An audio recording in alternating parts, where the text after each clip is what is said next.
जाग पत्थर बैराज के समीप प्रतिबंधित क्षेत्र यमुना नदी में भारी अनियमितताओं के साथ हो रहा खनन। विकासनगर तहसील क्षेत्र का जाग पत्थर बैराज एक प्रतिबंधित क्षेत्र है जो कि वेटलैंड के 10 किलोमीटर परिधि के अंदर भी आता है।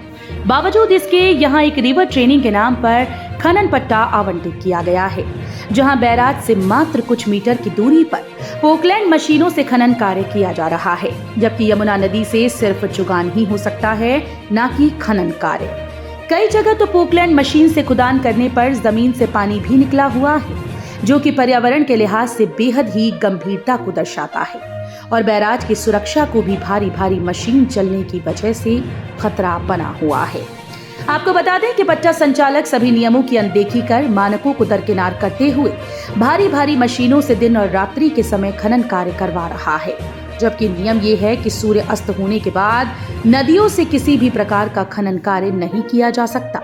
साथ ही उक्त आरबीएम पट्टा संचालक खनन पट्टे के रास्ते हिमाचल प्रदेश के क्रशर प्लांट से धुली बजरी 20 mm भरकर परिवहन कर रहे ट्रैक्टर से राउंड लेकर निकासी भी करवा रहा है, जिससे कि सरकार को आईएसटीपी और जंगलात शुल्क में रोजाना हजारों रुपए राजस्व का नुकसान पहुंचाया जा रहा है।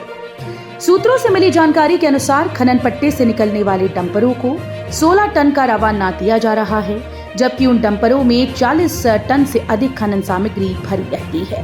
खनन पट्टे से निकासी के दो रास्ते बनाए गए हैं। एक रास्ता जाग पत्थर बैराज की तरफ से तो दूसरा कूड़ा घाटी की तरफ से बनाया गया है।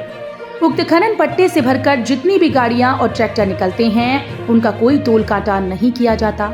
टोल काटा सिर्फ नाम मात्र के लिए दिखावे को लगाया गया है, जिसमें पूरी तरह से जंग लगा हुआ है और ऐसा प्रतीत नहीं होता कि उस कांटे के ऊपर से कोई गाड़ी कभी गुजरी भी होगी। जितने भी वाहन पट्टे से खनन सामग्री भरकर निकलते हैं, वो सब कांटे के साइड से ही निकलते रहते हैं और ना ही टोल कांटे पर किसी प्रकार का कोई सीसीटीवी कैमरा लगाया गया है।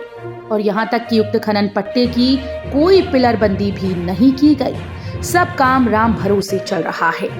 सूत्रों के माध्यम से ये भी पता चला कि उक्त खनन पट्टे से आरबीएम भरी गाड़ियों को किसी प्रकार की चेकिंग के लिए भी रोका नहीं जाता। साथ ही पट्टा संचालक अपनी ऊंची पहुंच का हवाला देते हुए पट्टे से निकलने वाली गाड़ियों की संपूर्ण जिम्मेदारी स्वयं लेता है कि उनको रास्ते में कहीं रोका नहीं जाएगा और किसी भी प्रकार की कार्यवाही प्रशासन के द्वारा उन पर नहीं की जाएगी। आखिर संबंधित विभाग और प्रशासन मूक दर्शक क्यों बने हुए हैं? क्या सभी नियम कायदे कानून सिर्फ एक छोटे व्यापारी या आम इंसान के लिए हैं?